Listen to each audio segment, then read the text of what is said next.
Picture this. It's a Friday night. You walk into a bar, your shirt freshly ironed, hair perfectly combed, every detail carefully prepared. But then you see another guy. Nothing special about him.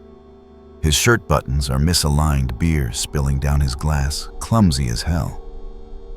And yet, after just a couple of half-baked jokes, the very woman you've been craving all week is leaning against his shoulder, brushing his arm, laughing like the entire world just disappeared. 20 minutes later, they walk out together. You're left behind, still struggling to craft the perfect opening line you'll never say. That night you lie awake, torturing yourself with the same old questions. Why him and not me? What's his secret? You convince yourself it must be his looks, his money, his luck. Wrong. Dead wrong. The truth is brutal. What makes you lose isn't your physique, your bank account, or your chances. It's the hard fact no one ever told you: women don't crave a nice man. They crave a man so valuable, so undeniable, that being with him feels like a prize worth fighting for. You've been lied to your entire life. Society drilled into your head the idea that women want to be praised, that they melt when you say you're beautiful, that the key to their heart is sending a good morning text every single day. You believed the more you poured out compliments, the more carefully you catered to their needs, the more they would love you back. But the truth has been bitter. The nicer you became, the deeper you sank into that endless pit called the friend zone. Here's the reality. Women don't need cheap validation. They need validation they have to earn. That's the word that changes everything. Earn. Every unconscious behavior, every hidden instinct they carry is wired to this principle: humans only treasure what they must fight for. Take social media, for example. A woman posts a picture and gets flooded with thousands of thirsty likes from random men. Do you think she treasures any of them? Not at all. But when that one guy, the one who never likes her photos, the one who seems above it all, suddenly leaves a single, like her entire world flips. She screenshots it, overanalyzes it, tells her friends about it, replays it in her head. Why? Because it's rare. And whatever is rare becomes priceless. Do you see the pattern? The moment you shower a woman with endless praise, you turn your own value into clearance sale garbage. You're nothing more than a participation trophy. Everyone gets one, so no one wants one. But when you hold back your approval, when she has to strive, sweat, and prove herself to earn it, suddenly, your attention becomes a prize. Suddenly, she's fighting to win you. This is the brutal paradox of sexual attraction. The harder you try to prove you're lovable, the more invisible you become. But the more you stay grounded in your own life, your mission, your standards, your vision, the more your validation becomes scarce currency. And women will move mountains for scarce currency. This isn't just opinion, it's psychology. In behavioral science, it's called the scarcity effect. People place the highest value on what's limited. In evolutionary biology, it's a survival strategy.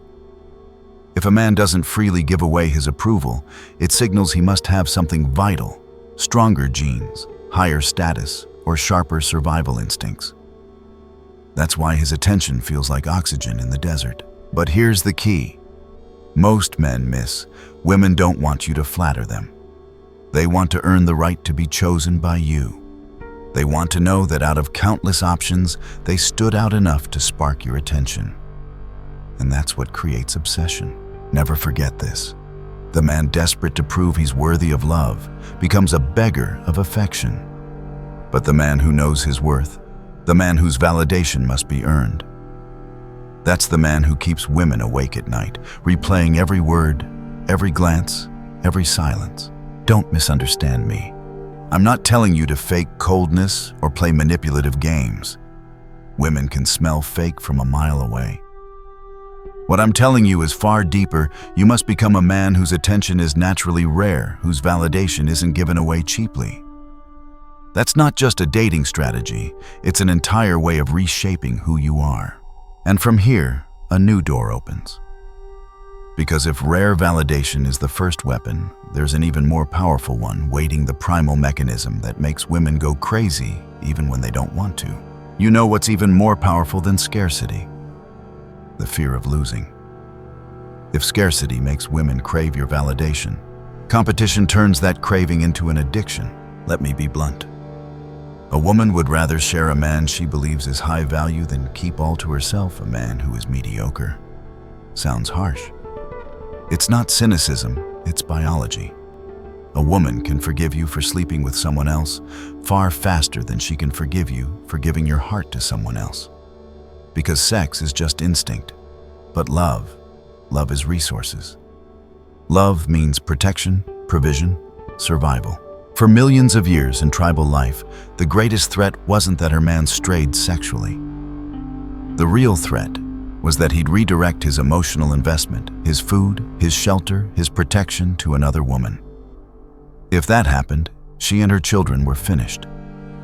That primitive fear still lives in the modern female brain. This is why the mere sight of another woman laughing at your joke, brushing your arm, or signaling interest can ignite a primal storm inside her. She doesn't think he's a player, I should avoid him.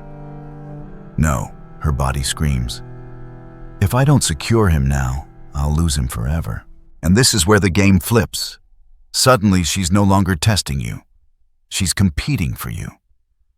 The same woman who once dragged her feet, made you wait, or ignored your text, can transform overnight into someone initiating contact, planning dates, doing whatever it takes to win. All because she senses competition. Psychologists call this competition anxiety. It explains why a man instantly seems more attractive the moment he's in a relationship. You've seen it. The invisible bachelor becomes magnetic the second he has a girlfriend. Why? Because women don't fully trust a man's self-promotion. They trust social proof. Another woman choosing you is the most convincing evidence that you're worth choosing. This social proof is so powerful that it can override logic. A man surrounded by female attention becomes a prize, a trophy worth fighting for. That same man standing alone, unnoticed, becomes invisible. The cruel irony, the more you try to prove yourself, the less attractive you become. The less you prove, the more they prove themselves to you. But here's the catch. You can't fake it. Don't fall into the cheap trick of name-dropping women who don't exist or pretending you're too busy with options. Women can smell that desperation, like wolves smell blood. Real competition only happens when you're genuinely building a life that women want to be part of. And here lies the paradox. The less you cling to one specific woman, the more women want to cling to you. The more genuine options you create, the more you become the ultimate option. When that happens, you're no longer chasing women, they're chasing you. Think about it. Why do women obsess the most over men who are leaving town, already taken, or emotionally unavailable? It's not that they consciously want chaos. It's that competition and scarcity awaken their survival brain. Their body screams, "This man is valuable. Other women want him. I must have him before they do." So the next time you see a woman suddenly become more attentive, more affectionate, even more daring, just because other women notice you, understand what you're witnessing, the raw force of millions of years of evolution in action. And realize this, it will also shatter the sweet little fairy tale you've been fed about love being all butterflies and rainbows. If competition anxiety is the fire that fuels desire, the next paradox is the storm beneath the surface.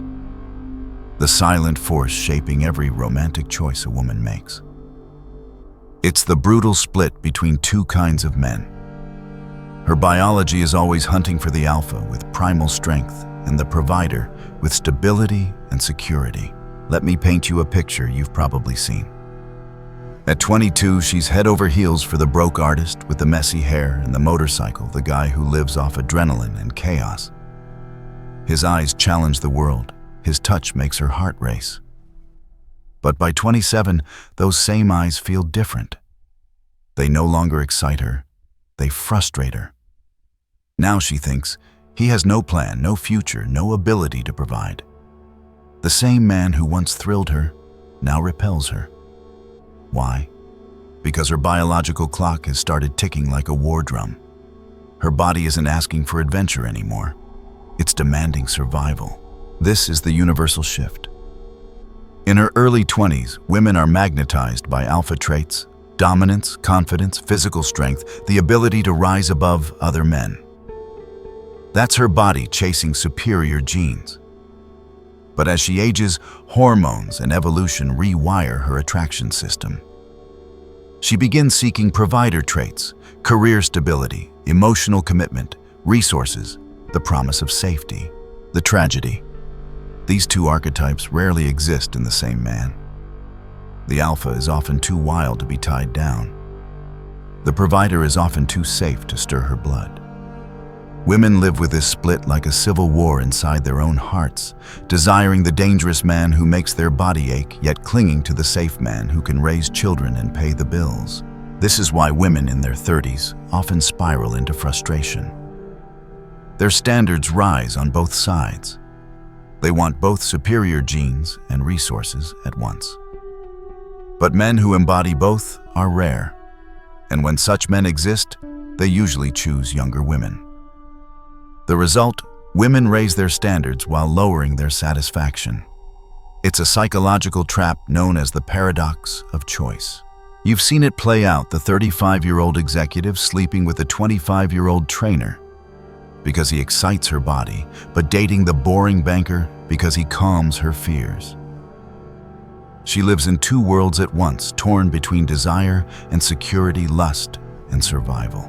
Now here's the opportunity most men miss. Because while many stay stuck as eternal alphas with no roots, and others bury themselves as bland providers with no fire, the few who forge both traits become unstoppable. The man who carries the dominance that makes her knees weak and the stability that eases her mind, he isn't just a choice. He becomes destiny. Never forget this: her body yearns for the alpha, her mind craves the provider. When you embody both, you stop being an option. You become the storm she cannot escape. But there's still a truth. Even harsher, one final command evolution demands of men. Because even if you are both alpha and provider, it's not enough. If you stop building, if you stop creating, you die in her eyes. And that's the next law, the builder's imperative. A man must always be building, or he is nothing. There's a truth most modern men run from because it's too heavy. Too merciless: a man who isn't building is slowly dying. Not a physical death, but a spiritual one, the death of purpose, the death of manhood. And women by instinct can smell that death from miles away. Look back at history. In the tribal world, the man who stopped building, who was satisfied with a weak hut or mediocre hunting skills, didn't survive the winter. He froze. He starved. His bloodline ended. Only the men who kept creating, constructing stronger shelters, inventing sharper tools, organizing more effective hunts, were respected by the tribe, desired by women, and chosen by evolution. That same programming still flows through your veins today. That's why the 40-year-old man who spends his days playing video games isn't unattractive just because he's lazy. He's unattractive because her brain reads him as extinction. He's not building no body, no career, no skill, no legacy. He's a ghost in human skin, existing but not creating. Now contrast him with the man who is building. He may not be rich, he may not be famous, but if he is creating something, sculpting his body in the gym, carving out a career, building a side hustle, even mastering a skill, everything about him changes. His eyes sharpen because he has vision. His posture straightens because he carries meaning. His voice carries weight because his words are backed by action. A woman feels this instantly. She may not have the language for it, but she knows this is a man in motion, a man with future. And here's the thing: you cannot fake this energy. You can rent a luxury car, pose in a designer suit, stage the illusion of success. But you cannot fake the eyes of a man who is fighting for something greater than himself. Women know the difference between a mask and a mission. And paradoxically, when you're truly building women, Stop being your obsession. You don't cling to them for validation. You don't beg for love. You're too consumed with your mission to beg for affection. And it's exactly in that state that you become most magnetic. Because nothing attracts more than a man too busy building the world to beg for a woman's approval. Modern culture whispers poison into your ear. Be satisfied. Be balanced. Love yourself as you are. It sounds soothing, but it kills your masculine essence. You were never meant for balance. You were meant for growth, for creation, for conquest. A boy consumes, a man builds, and women know the difference in an instant. Understand this building isn't just a requirement for success. It's the lifeblood of sexual attraction. A woman may love what you've already achieved, but she desires the fact that you're still going. Because to her, the death of a man isn't failure. It's stagnation. But don't confuse this.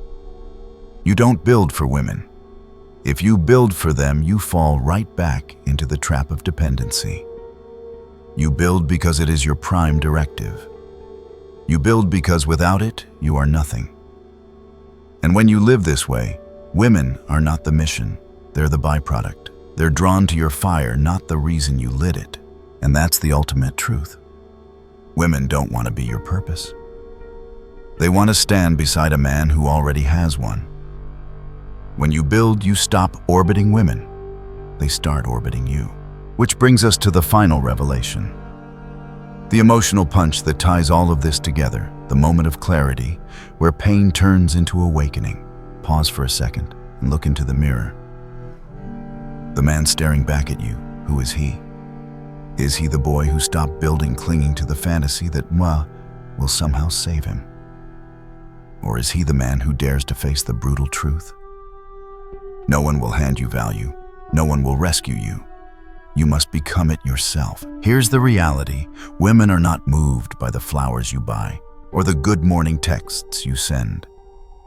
They are only drawn to one kind of man, the man they have to fight for. The man who makes them anxious with the thought of losing him. The man who commands both desire and respect. The man who is building something bigger than the two of you combined. And here's the pain: most men will never become that man. They'll take the easy road, complaining about modern women, searching for shortcuts, memorizing pickup lines, and failing again and again. But a rare few will step out of the crowd. They will treat this not as a video, but as a mirror. They will see the parts of themselves that are dying, and they will choose to be reborn. If you feel that strange mix of pain and clarity in your chest right now, that's the call. The call to awaken your primal edge. The call to build. The call to rise. And if you've heard that call, I ask you for one thing. Don't keep it to yourself.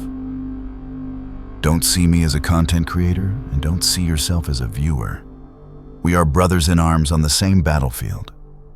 If you've awakened, pass this message to another man. Subscribe not as a fan, but as an ally, because you are either building or you are dying. The choice is yours. But remember this: while you hesitate, other men are already moving. And the women you dream about, they're being conquered by those men right now. The only question left is this: who will you become?